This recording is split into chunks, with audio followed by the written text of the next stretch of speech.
Hey guys, welcome to another episode of GM Fantasy, and in today's video, we're going to take a look at vetoes. So let's check it out.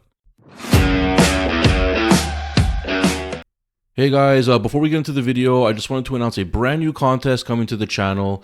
You know how I've been excited to get the community started on YouTube, so I figured, you know what, let's get a contest to kick things off. And what it's going to be a $50 entry into the next subscriber league on League Tycoon. It will also include the activation fee, so it's going to be a $62 value in total. So one lucky subscriber is going to get to join the league. The contest will be running from today all the way to August 1st. It'll be super simple to enter. All you're going to have to do is like the video, subscribe to the channel, put subscribed in the comments section, take a screenshot of that, send it over to me. Either via my email or via X. I'll have that in the description below. Be sure to also include an email address where I'll be able to get back to you so I can confirm to you that you've been entered into the contest. So this is not sponsored by YouTube or by any other company. It's sponsored by yours truly. So if you've ever wondered what it's like to join a contract league, now's your chance, risk-free. And if we get to 1,000 subscribers by August, I will sponsor an entire league. So instead of one lucky subscriber, we'll get to 9 lucky subscribers. So don't miss your chance, guys. Let's get this community started. Let's pump everything up. So remember, all you got to do is like the video, subscribe to the channel, put subscribed in the comment section, and send me a screenshot of that. And I will be super stoked to get this league started for everyone. And yeah, it'll be a lot of fun, man. You're really gonna enjoy it. So let's get back to the video. So every year, guys, it seems to me that if you're part of group chats or maybe like some Facebook group pages, the topic of veto always comes along every year. It's a very touchy subject, and you know what, for good reason. You know, like a lot of people are, I would find, very veto happy. And then you got other people that will never do a veto in their life. Now, I tend to be on the side of you should never ever do a veto unless it's blatant, absolute collusion. And I can understand in certain circumstances when a trade is extremely lopsided that it could, like damage the league in the long run. So in those certain scenarios, I'm open to a veto, but it needs to be a unanimous decision by the league to veto that trade. Otherwise, I would let it go through. So I figure I'd start. Let's do what's the dictionary definition of collusion. Now over here we got, it's secret or illegal cooperation or conspiracy, especially in order to cheat or deceive others. So I think that's a very good definition of what collusion is. And if you see that in a trade, then obviously that trade is worthy of a veto. If you don't see that, then you're gonna have to probably let the trade go through. If you want to put it more, let's say in a fantasy context, let's see what we got here. So over here we got, in fantasy football, collusion is a secret agreement between 2 or more managers to act in a deceitful or unethically to gain an unfair advantage for certain teams over others, rather than competing fairly against the entire league.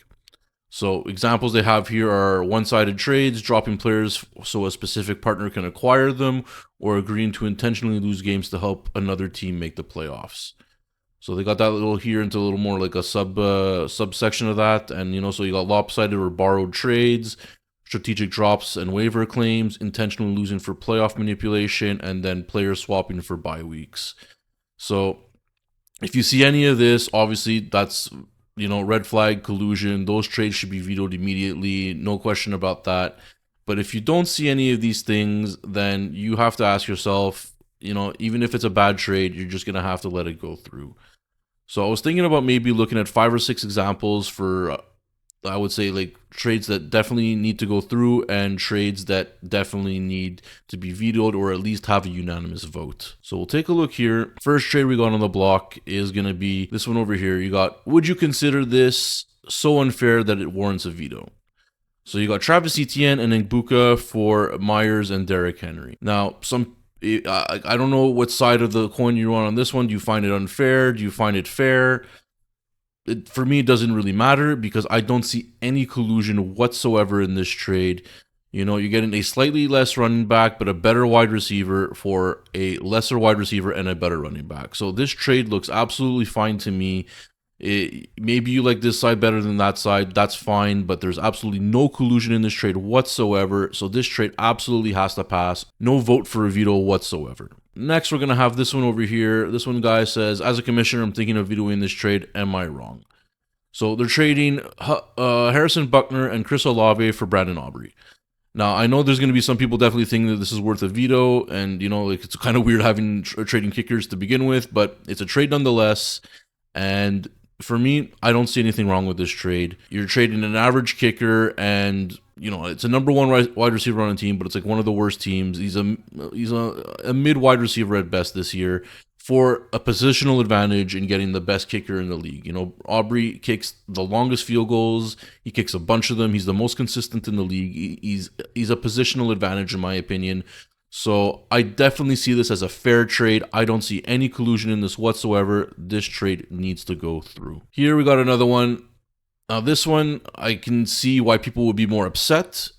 You know, you got just two good players for two average players and a boatload of picks. For me, I would definitely want the package, you know, regardless of situation, for me personally. But if someone is really trying to go all in, then I could see him trading all this to try and get two really good players to really get him over the top. As a commissioner, I would not veto this. I would let this go through. If people were in an uproar, then maybe I put this up for a vote, but like, it would have to be a unanimous, and even then I don't like it because I don't really see any collusion. So that's why for me, I would let this go. Another trade we got here, okay, so the guy's saying trade just went down in a redraft, 1 QB league. A few members are freaking out and threatening to leave the league if it's not vetoed. I think that at worst it's slightly lopsided, but not even close to a veto worthy. What are you guys thinking? I agree with this guy. I think it's a little lopsided, but I don't think there's any collusion involved. So I would definitely let this trade go through. I think you're getting upgrades at most positions over here, and then over here you're getting definitely an upgrade at quarterback, as Allen's probably the #1 quarterback in fantasy right now. And, you know, Neighbors is still good, so it's not like I don't even if it's that lopsided. I think it's actually a decent trade, and I definitely wouldn't, especially that it's a redraft in a 1 quarterback league. There's no dynasty or contracts involved in this. I definitely wouldn't veto this. Here we got another one. Trade went down in my league, and some league mates aren't happy. What does everyone think about this trade? The guy getting the package also has Mark Andrews, and he's in a rebuild. So if he's in a rebuild and he's already got Mark Andrews, it makes sense to handcuff Isaiah Likely. You're getting a decent wide receiver back, and you're getting a first-round pick. Personally, I would still rather have Amon-Ra, but, you know, people have different perceived values of players, so you can't just because you perceive this player as super valuable doesn't mean someone else does. I don't see any collusion in this trade. I would let it go through, absolutely. And if you're upset about it, you know, offer the Amon-Ra guy a better offer. You know, like, just don't like. You can't cry about a trade that you weren't involved in, you know, because you would do something very similar, most likely. So, is it the best trade? No. Is there any collusion? No. Trade goes through. Now, let's start getting into some trades that I think are definitely worthy of a veto, or at the very least, a unanimous vote to veto. So this one over here, we've got trade just went down. I'm against veto, but can almost guarantee that this will have an orphan team after this year.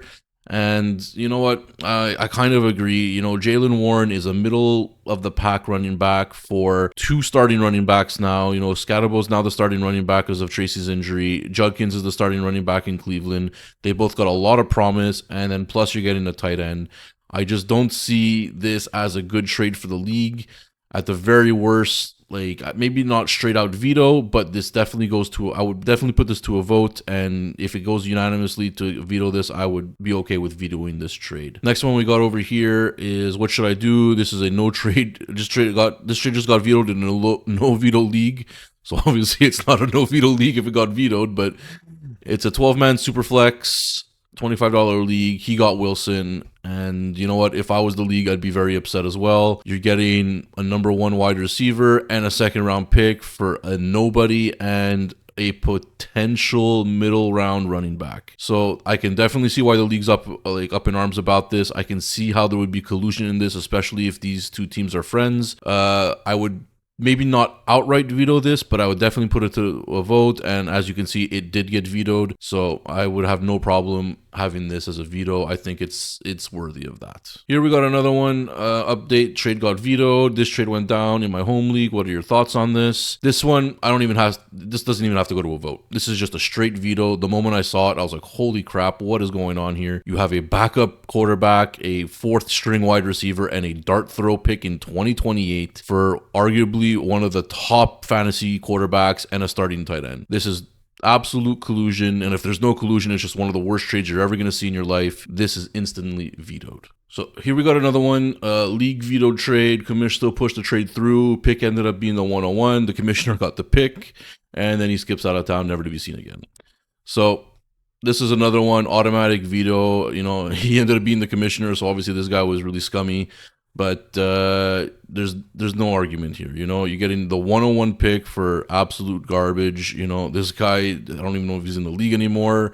A backup quarterback, a third string wide receiver, a dart throw pick, and this has the only thing that has any value, and obviously it's not worth a first round pick. Instant veto, and this league's probably done for anyway. Here, another example of an instant veto, no vote necessary. You know, you're getting a end of the career running back for 2 first round picks, 2 seconds, and 2/3. This screams collusion and absolutely has no place in fantasy football. No vote necessary. As a commissioner, you veto this right away. And then here we got another one. This guy saying collusion or not, you know, laughing about it. This trade looks really bad. You know, it's just the 2 first round picks are worth more than Chase Brown, in my opinion. You know, like, you can argue that like you can maybe do 2 first round picks for Chase Brown, but then adding a very comparable running back in Montgomery and a good wide receiver in Deebo Samuel, it just makes it a bad trade at worst. And, you know, maybe not a straight out veto, but you put this up for vote, and I could see this being unanimously voted as a veto. Those are the examples I got right there. You know, I'm a huge proponent of you never veto a trade unless it's straight collusion. And I think you guys should too. Bad trades are going to happen. It's just part of the game. So if you want to see less of that, get in on all the trades as much as possible so that either you get the advantage or you drive up the price so that bad trades don't happen. So I'm going to leave it at that, guys. Thanks a lot for watching. If you stuck around this far, you know, hit the like button, subscribe to the channel. Don't forget, we got a contest going on right now. So if you like the other video, subscribe to the channel, put a comment, put the comment subscribe in the comment section. Send me a screenshot of that and we'll get you into the contest. If you guys are curious of what a contract league looks like, I got 2 vlog series going on right now. You know, one with 2 leagues that I've been a part of for a while now. We use MFL in conjunction with Google Sheets to keep track of it, and then we got another one going on, a brand new league on League Tycoon. It's a subscriber league, so if you guys are just curious on how a contract league works, follow along. I'm going to be sure to update you on any drama, any trades, the standings, all the good stuff. So be sure to follow along, and I will see you guys in the next one. Cheers.